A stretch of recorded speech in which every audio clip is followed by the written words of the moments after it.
축복이 오늘 예배하는 모든들에게 함께 하시기를 주님의 이름으로 축원합니다. 어제 한국과 미국의 대통령 두 분이 만나서 정상회담을 했는데 그중에 몇 가지 중요한 결정들을 했는데 생각해보면 참 하나님께서 우리 민족에게 많은 복을 주신다 생각해 봅니다.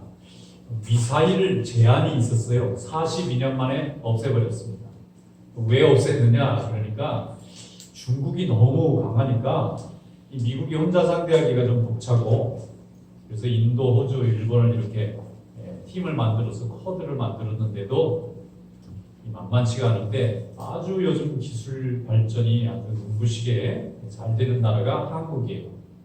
한국의 군사력은 지금 세계 7위 정도로 올라올 정도로 굉장히 강한 군사력을 갖고 있는데 거기에 기술도 있고 경제력이 있기 때문에 이게 어디까지 올라갈지 몰라요. 아마 10년 내에 세계 4위 정도의 군사력을 가질 것으로 예상을 하고 있습니다. 그런데 미사일을 풀어준다는 것은 모스크바부터 일본 전역과 태평양 남쪽까지 전부 사정거리를 놓을 수 있는 미사일을 만드는 거기 때문에 이제 미국이 한국을 군사 동맹의 중요한 파트너로 생각했다, 그런 의미가 되는 거예요. 벌써 만들고도 남고요. 지금 한국의 현무사라는 그 미사일이 있는데 이게 탄두 중량이 100톤이 됩니다. 그러니까 이거는 800km밖에 안 나가니까 뭐 북경이나 상해 정도밖에 안 날아가지만 이게 한 번 떨어지면 엄청난 범위를 폭격을 하기 때문에 핵무기나 마찬가지의 무게를 갖고 있는데 이게 한국에 수천 개나 있어요.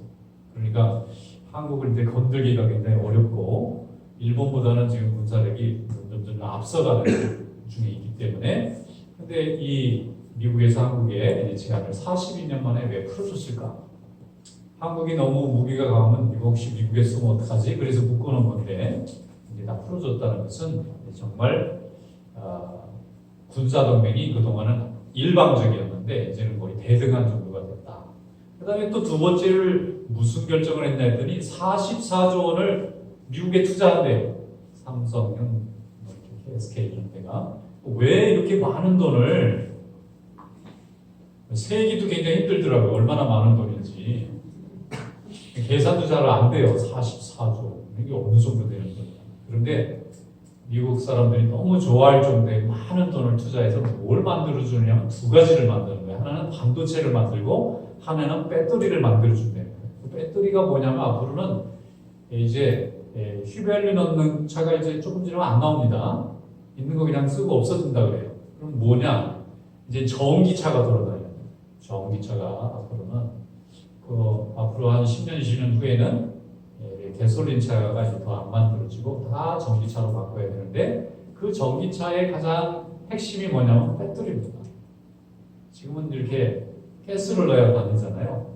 이제 전기차가 가스 넣는 것보다 더 많이 갈 수 있는 차들이 생기는 거예요. 전기차가 이렇게 가까이 오면 처음에는 소리가 안 났어요. 사람들이 차가 와 있는지를 모르니까 일부러 소리를 낸다 그러더라고요. 소리가 나는 것처럼 만들어놨어요. 핸드폰 소리가 저절로 나게 만들듯이 안전상 그렇게 만들 정도로 이제는 모든 게 다 전기로 움직이고 배터리로 움직이고 거의 다 반도체로 움직이는데 얼마나 많은 돈을 미국에 쏟아붓는지, 세계에서 가장 경제력이 많은 미국과 세계에서 10번째로 경제력이 좋은 한국이 경제적으로 이제 합작을 하는 거예요. 두 나라가 이제 합작을 해서 군사동맹이 아니라 이제는 경제동맹까지 이제 가고 있는 거니까, 예전에는 일방적으로 미국이 한국을 보호해줬다면 지금부터는 미국을 위해서 한국이 좀 보태주는 거예요. 무기도 좀 같이 만들어주고 그 다음에 경제력도 같이 해주고, 그래서 가장 성공적인 동맹이 아닐까 그런 생각을 해봅니다. 왜 미국에게 이렇게 한국이 중요한 이유가 있을까? 저는 복음을 전해주는데 미국이 수고를 많이 했기 때문에 하나님이 한국을 크게 이렇게 성장시켜 주시고, 미국이 좀 도움이 필요할 때 한국이 아주 대등한 관계로 지금 도움을 주겠다고 하는 정도로 이렇게 올라온 거예요. 이번에 대통령이 왔는데 연방 하원에 4사람이 한국 사람이 부모님인 거예요. 그래가지고 서로 만나서 이렇게 차도 마시고 얘기하는 거 보니까 또 참 보기 좋더라고요. 앞으로는 4명이 아니라 한 40명쯤 있으면 좋겠어요. 연방 하원에 한 사람이 한 40명쯤 있고, 상원도 한 10명쯤 있고 부통령이나 대통령도 좀 나오고 뭐 국무장관도 나오고 그래서 한국 사람 없으면 나라가 안 굴러갈 정도로 이렇게 좀 만들어 놓으면 얼마나 좋을까. 기도하면 하나님이 응답해 주실 줄 믿습니다. 세상에서 제일 힘센 나라가 한국 사람들의 도움으로 움직여야 된다고 생각하면 얼마나 좋은 일이겠나 그런 생각합니다. 또 이게 예배를 드리고 또 말씀을 듣는 이들이 세운 나라니까 이제는 하나님 앞에 예배 드리는 사람이 머리가 되는 것은 너무나 당연한 일이고 세계 모든 나라 사람들이 이렇게 하나님을 잘 믿고 예수 그리스도 이름으로 또 순종하는 질서가 만들어지면 얼마나 세상이 평화롭게 오겠나 이런 생각을 하면서 하나님이 새로운 시대에 새로운 방법으로 이제 우리 민족을 쓰기 시작하는구나 하는 생각이 들어서 한편으로 참 감사했습니다. 백신 파트너십이라는 게 무슨 말인가 봤더니 기술을 이제 조금씩 넘겨줘야 되는데 한국에 백신을 주려고 그랬더니 한국은 세계에서 10번째로 잘 사는 나라인데 지금 100번째, 20번, 100번째, 200번째 잘 사는 나라들도 지금 백신이 없어서 나는데 어떻게 잘 사는 나라들끼리 주고받습니까? 아우성이나 줄 수가 없대요. 그만큼 한국이 너무 잘 사는 나라인데 그냥 줄 수가 없으니까 기술을 좀 전수해 주려면 무슨 계약이 있어야 넘겨주는 거지. 그냥 무턱대고 주면 너무 심하다. 잘 사는 나라들끼리 백신 다 독차지하고 없는 나라들은 돈도 없어서 못 사, 기술도 없어서 못 만들어. 우리는 죽으라는 거냐? 그래서 다른 나라 눈치 보느라고 못 줬다는 거예요. 이걸. 막 주고 싶은데 아니 잘 사는 나라들끼리 너무 독점하는 거 아니냐? 그래서 할 수 없이 한국도 눈치 보면서 받을 수밖에 없었어. 그러면 한국은 이렇게 그 기술을 가르쳐주면 금방 만들거든요. 이미 3상까지 들어갔기 때문에 연말에는 한국 백신이 나온다는 얘기까지 있어요. 그런데 그런 거 가르쳐주면 얼마나 빨리 만들겠습니까? 제가 어릴 때 저희 동네에 화이자라는 공장이 있었어요. 제가 사는 동네에 그게 있어가지고 뭐 이거 미국 회사가 있다 그랬더니 이제 보니까 백신 만드는 데더라고요. 거기가. 벌써 제가 어릴 때 그게 있었으니까 얼마나 오래전부터 들어가 있었다는 얘기예요. 그게. 하나님께서 우리 민족에게 이렇게 좋은 기회를 주실 때에 겸손하게 감사한 마음으로 하나님이 주신 사명을 잘 감당해서 모든 이웃들에게 인류에게 많은 사랑을 베푸는 그런 민족으로 거듭날 수 있기를 주님의 이름으로 축원합니다. 오순절 성령 강림 사건은 인류 역사의 구원의 역사에 전혀 다른 이 역사가 시작됐다고 하는 것을 알리는 매우 중요한 영적 사건입니다. 계시적인 사건이에요. 계시라고 하는 게 뭐냐면 하나님의 뜻을 인간에게 알려줄 때 계시라고. 사람과 사람이 대화를 하는 것은 의사소통이지만 신이 인간과 대화를 할 때는 이걸 계시라고 해요. 계시받았다 그러면 하나님의 뜻을 알게 됐다 그런 얘기인데 잘 모르는 사람들이 무슨 신비한 능력을 자꾸 이렇게 포장을 해서 자기만 독점하고 있는 것처럼 얘기하지만 이 성령 강림 사건 이후로 모든 하나님의 뜻이 예수 믿는 사람들에게 다 오픈되는 계시의 공개가 이루어진 겁니다. 지금은 하나님의 말씀을 듣고 깨닫기만 하면 하나님의 뜻을 모두가 깨달을 수 있는 시대가 됐어요. 그런데 이 이전에만 해도 성령의 시대 이전에만 해도 아무나 하나님의 뜻을 구하기가 어려웠어요. 그때는 하나님이 정해놓은 특별한 선지자나 예언자나 하나님이 세운 왕이나 제사장들을 통해서 하나님의 뜻인 계시가 인간에게 가는 특별한 은사를 가진 사람에게만 전해주는 시대였지만 이 성령 강림의 사건을 통해서 모든 인류에게 예수 그리스도만 믿고 하나님의 말씀을 깨달을 수만 있으면 하나님의 뜻을 모두가 다 이해할 수 있는 성령의 시대가 열려지게 될 믿습니다. 오늘 본문 말씀에 보면 이 성령의 시대가 어떻게 시작되는지를 잘 설명하고 있는데 오늘 사도행전 2장 14절부터 17절 말씀 다 같이 우리가 함께 읽어보겠습니다. 베드로가 11사도와 함께 서서 소리를 높여 이르되 유대인들과 예루살렘에 사는 모든 사람들아 이 일을 너희로 알게 할 것이니 내 말에 귀를 기울이라.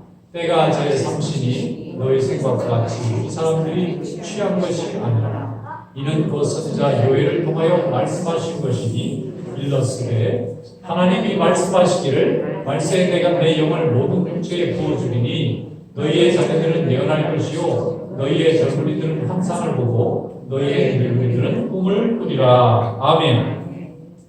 마가의 다락방에서 예수님의 제자와 예수님의 가족들이 120명이 모여서 함께 합심하여 기도했습니다.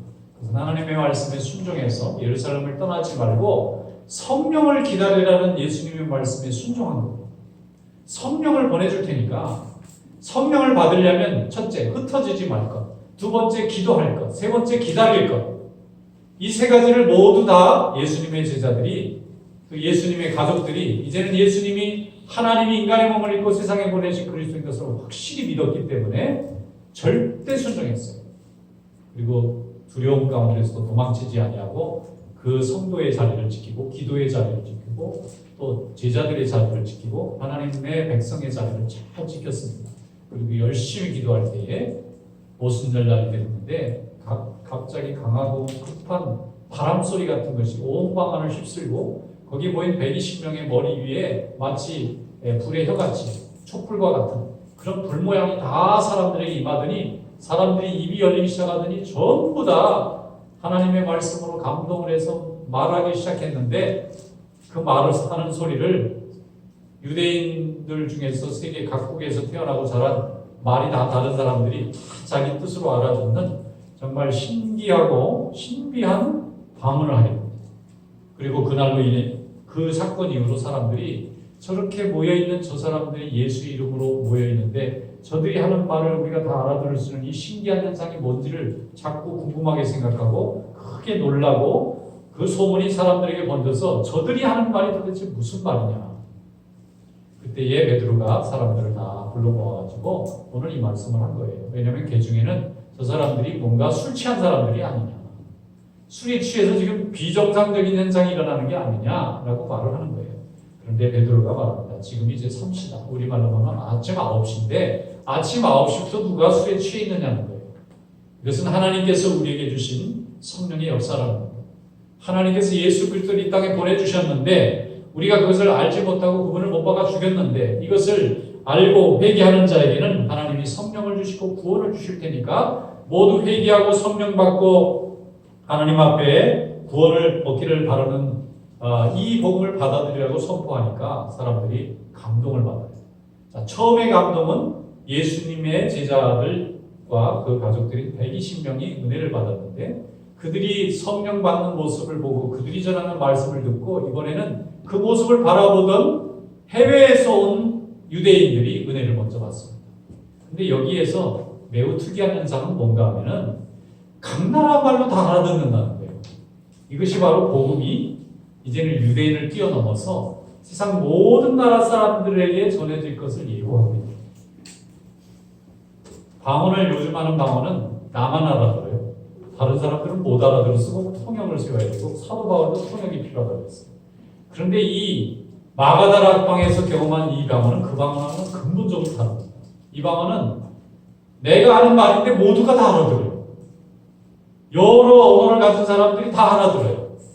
이 사람이 원래 언어를 배운 사람도 아니고 언어를 창의하는 사람도 아니고 내모국으로 말하는데 다른 사람들이 다 똑같이 알아듣는다는 것은 정말 너무나 신기하고 특별한 경험일 거예요. 그런데 하나님의 말씀이 앞으로 이렇게 모든 세계 사람들에게 증거될 거라는 것을 한번 확인해 준 겁니다. 그리고 나서 그 다음에는 이런 방언이 다시는 세상에 없었어요. 대신 이제는 그런 방언 없어도 사람들이 스스로 말을 전하고 글을 전해서 자기의 말로 자기의 글로 하나님이 하신 구원의 역사 예수 그리스도의 그 계시의 역사를 다 깨달을 수 있도록 하나님이 그렇게 역사해 주신 것입니다. 그래서 하나님께서는 이 성령 강림의 이 사건을 통해서 온 인류에게 이제는 차별 없이 다 하나님의 뜻을 깨달을 수 있는 새로운 시대를 열어주시는 그런 역사를 허락해 주신 것입니다. 우리 교회의 시작은 11월 첫째 주일입니다. 우리 교회 생일은 11월 첫째 주일입니다. 그런데 세계 모든 교회의 생일은 오늘입니다. 성령 강림 주일. 교파를 초월해서 세상에 교회라는 이름으로 서 있는 모든 교회의 시작은 예루살렘 교회가 마가다락방에서 은혜 받은 그날인데 그날은 초대 예루살렘 교회의 생일이면서 세계에 있는 모든 교회의 생일입니다. 그래서 우리가 성령 강림주의를 감사히 여기는 것입니다. 그리고 이 시간에 성령께서 함께 하시는 거예요. 2000년 동안 수많은 권력이 지나가고 수많은 지역에 다양한 사람들이 존재했는데 지금 세계 인류의 절반 이상이 예수를 믿고 있어요. 그리고 앞으로 태어나는 사람들도 계속 예수를 믿게 될 것입니다. 하나님께서 우리에게 복을 주셔서 우리의 육신은 이 세상에서 흙으로 돌아갈지 모르지만 우리의 영은 하나님의 영원한 나라에 참여할 수 있도록 하나님이 우리에게 구원의 특별한 능력을 더해주셨습니다. 그래서 성령은 하나님의 영입니다. 그리고 하나님에 대한 믿음과 하나님에 대한 생각, 하나님의 마음을 깨달을 수 있도록 역사하시는 우리 안에 거하시는 하나님의 영인 줄로 믿습니다. 우리가 삼위일체를 고백하잖아요.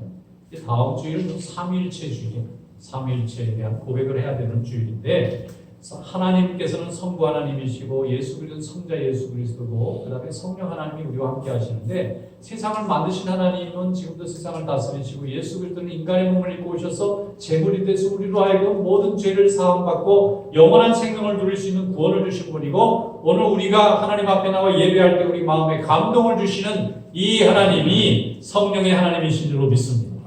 성령 하나님은 예수를 믿고 고백하면 우리와 그 순간에 동행하기 시작하는 것입니다. 사도행전 16장에 보면은 고넬료라는 이방인 백부장이 베드로를 초청해서 말씀을 듣는데 성령이 막 거기 모인 사람들이 다 방언을 하고 또 모두가 다 은혜를 받아요. 그래서 베드로와 같이 갔던 믿음의 형제들이 다 세례를 줬는데 그것을 가이사라의 오순절이라는 별명을 붙여놨어요. 사도행전 2장은 유대인의 오순절이었다면 사도행전 16장은 이방인의 오순절이에요. 성령이 유대인에게만 임하면서 끝나는 것이 아니라 그 성령이 이번에는 예수의 이름으로 말씀을 듣는 자에게 똑같이 임하셨어요. 그래서 베드로가 우리가 처음 성령 받을 때 임했던 그 하나님의 영이 말씀을 들을 때 이방인에게도 똑같이 임했는데 내가 세례를 안 줄 수가 있겠느냐. 하나님이 하신 역사다. 그래서 그 후로부터 유대인 안에만 갇혀있던 하나님의 말씀 율법이 이제 이방인들을 통해서 성령 받고 세례받은 사람들을 통해서 세계 곳곳으로 흩어지기 시작했던 것입니다. 그 후에 예루살렘 교회의 교인들이 안디옥으로 가이사라로 흩어지고 그 복음의 말씀이 고린도로 에베소로 로마까지 흩어지고 나중에는 스페인과 영국까지 세계 곳곳으로 다 흩어지게 되었는데 하나님께서 함께 하시는 하나님의 종들이 예수 믿고 말씀을 들을 때에 성령이 감동하시기 때문에 일생 동안 예배하고 하나님의 자녀로 살게 된 줄로 믿습니다. 오늘도 이곳에 우리 성도들이 모여서 예배드리는 것은 다 성령의 인도하심과 역사로 이루어진 하나님의 능력인 줄로 믿습니다. 세계에 세워진 곳곳의 모든 교회는 인간이 전도하는 것 같고 인간이 설립하는 것 같고 인간이 운영하는 것 같지만 성령이 아니하시면은 우리 인간의 노력과 능력은 아무 소용이 없다. 성령의 능력으로 다 세워진 줄로 믿습니다. 성령께서 오늘 이 자리에 우리를 인도해 주셨고 성령께서 우리에게 오늘 하나님 앞에 기도하게 하시고 찬양하게 하시고 봉사하게 하시고 섬기게 하시는 줄로 믿습니다. 고린도전서 12장 3절에 말씀하기를 그러므로 내가 너희에게 알리노니 하나님의 영으로 말하는 자는 누구든지 예수를 저주할 자라 아니하고 또 성령으로 아니하고는 누구든지 예수를 주시라 할 수 없느니라. 여러분 예수님을 구주로 믿고 고백하십니까? 그것이 내 믿음이 되고 고백이 됐다는 것은 내 안에 성령이 지금 함께하고 계십니다. 성령께서 이런 지혜를 주시는 거고 성령께서 나에게 이런 능력을 주시는 것입니다. 예수님을 주님으로 모시고 일생 동안 살 수 있도록 우리의 의지를 지켜주시고 우리의 판단을 지켜주시고 우리의 모든 것을 지켜주시는 분이 바로 성령님이십니다.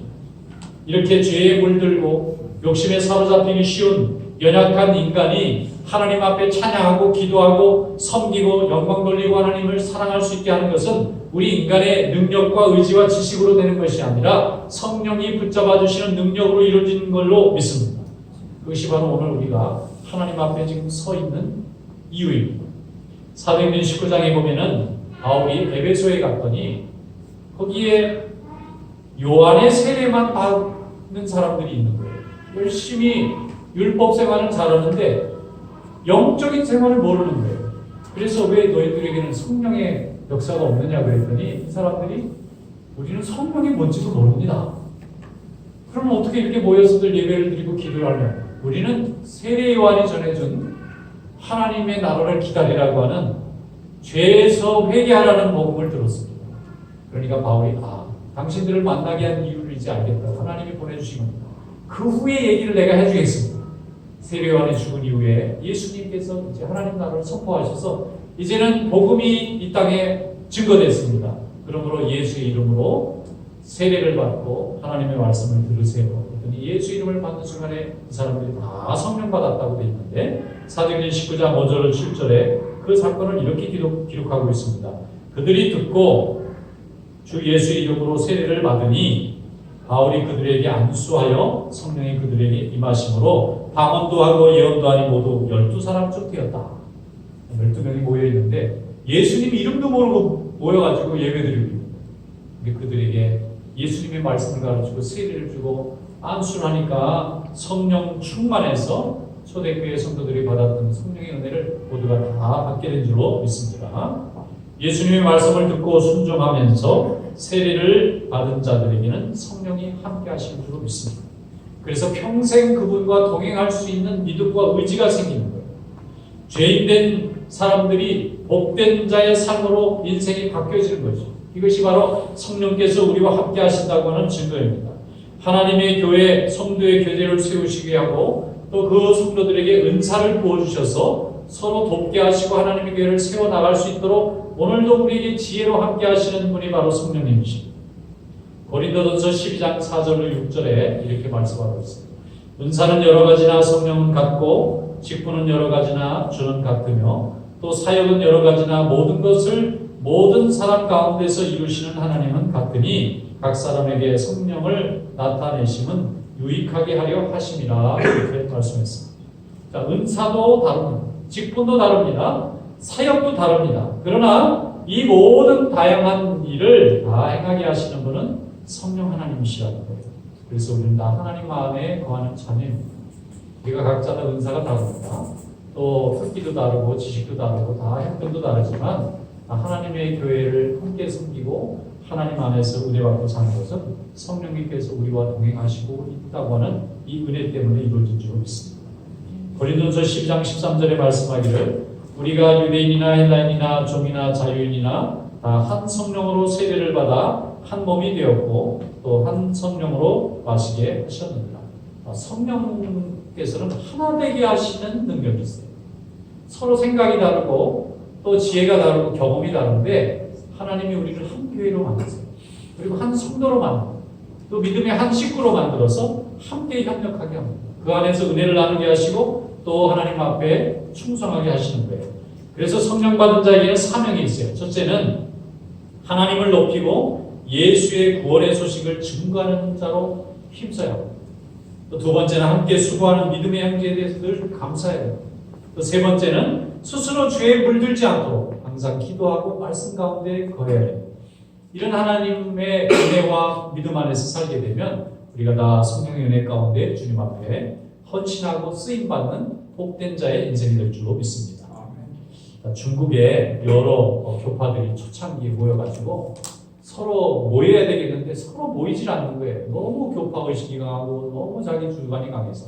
그래서 한번 윈 형제라고 책을 내신 분, 책을 보니까 한 번은 중국의 여러 교파의 지도자들이 모였는데 일주일 동안만 같이 세미나를 해보자 모였는데 한 이틀 지나니까 너무 자기 주장이 많아서 다투느라고 나중에 다 쪼개질 지경이에요.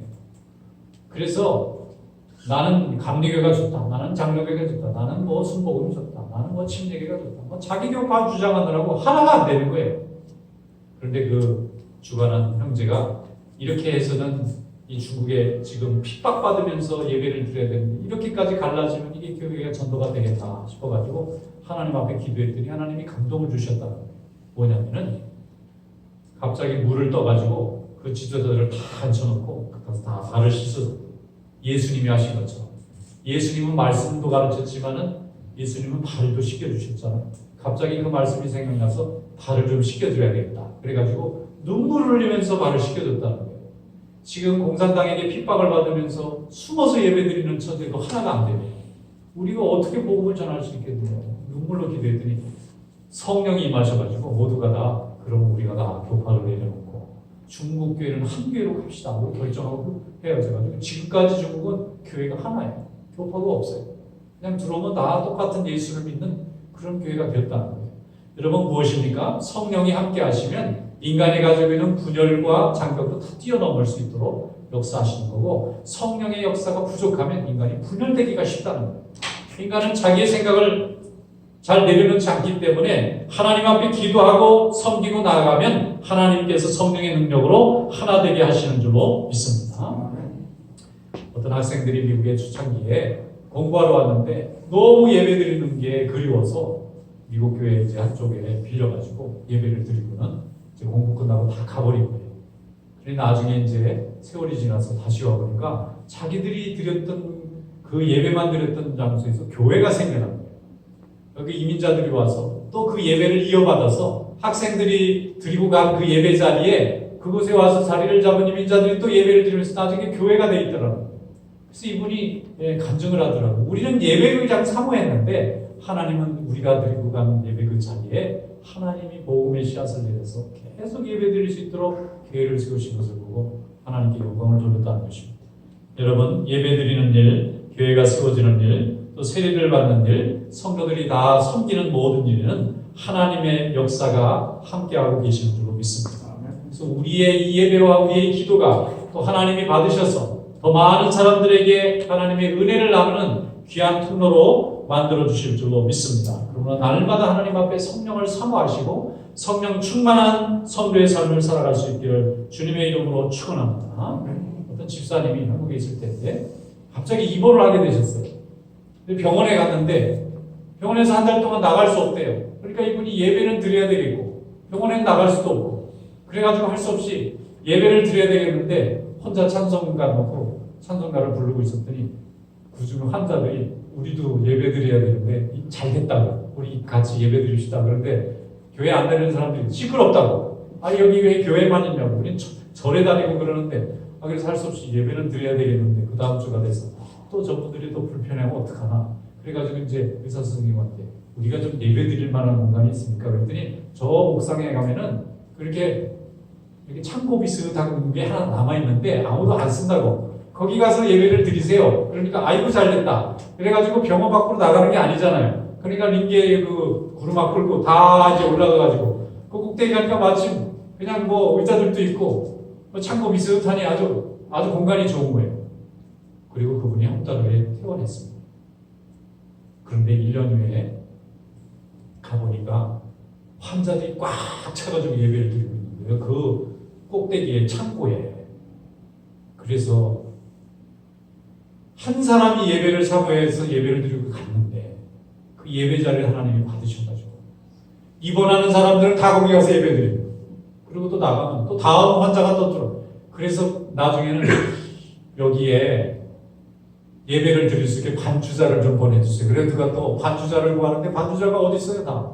간호사 한 분이 제가 조금 반주를 한다고 그러고 피아노 조그만 거나 메고 올라가지고 반주를 하고 제가 또 안내하겠다고 하는 사람 또 안내가 생기고 그래가지고 병원 교회가 생긴 거예요. 나중에 병원 교회가 생기니까 우리 주일날 예배 드릴 게 아니라 날마다 좀 예배 드리는 분이 있으면 좋겠다고 목사님 하나 보내라.